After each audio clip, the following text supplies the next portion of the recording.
Viewers, diplomatic চ্যানেলের নতুন আরেকটি ভিডিওতে আপনাকে স্বাগতম।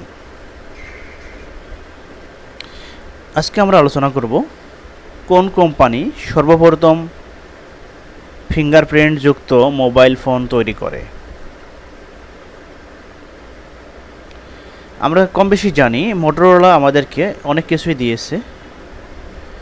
মোটরোলা কোম্পানি আমাদের জন্য অনেক কিছুই নতুন নতুন ফিচার সমৃদ্ধ প্রোডাক্ট নিয়ে এসেছে। তার মধ্যে ফিঙ্গারপ্রিন্ট সেন্সরযুক্ত মোটরোলা মোবাইল অন্যতম। মোটরোলা কোম্পানি সর্বপ্রথম মোবাইল ফোনে ফিঙ্গারপ্রিন্ট সেন্সর ব্যবহার শুরু করে।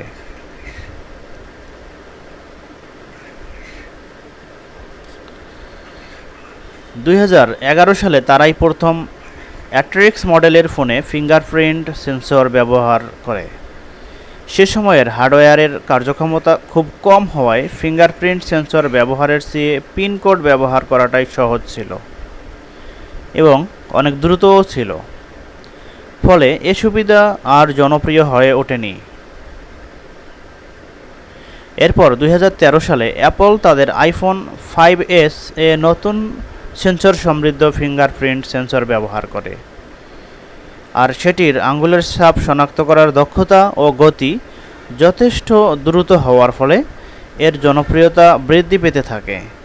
শুধু সেটার স্ক্রিন আনলকই নয়, সেটির মাধ্যমে ওয়েবসাইট ও অন্যান্য অ্যাপে পাসওয়ার্ড দেওয়ারও সুবিধা ছিল।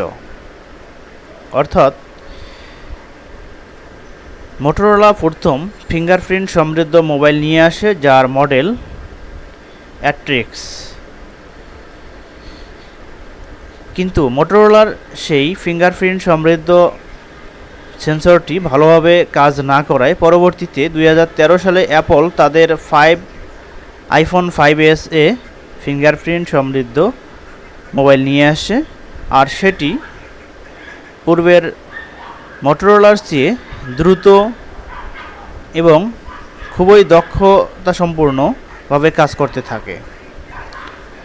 আর এই ফিঙ্গারপ্রিন্ট সমৃদ্ধ সেন্সরের মাধ্যমে ওয়েবসাইট আনলক সহ মোবাইল অ্যাপগুলো আনলক করা যেত।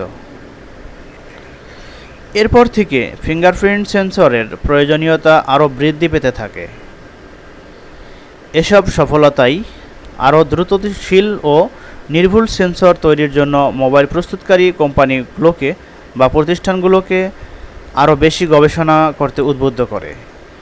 সেই ধারাবাহিকতায় স্বল্প মূল্যের মোবাইল সেটগুলোতেও এখন ফিঙ্গারপ্রিন্ট সেন্সর ব্যবহার করা সম্ভবপর হয়েছে।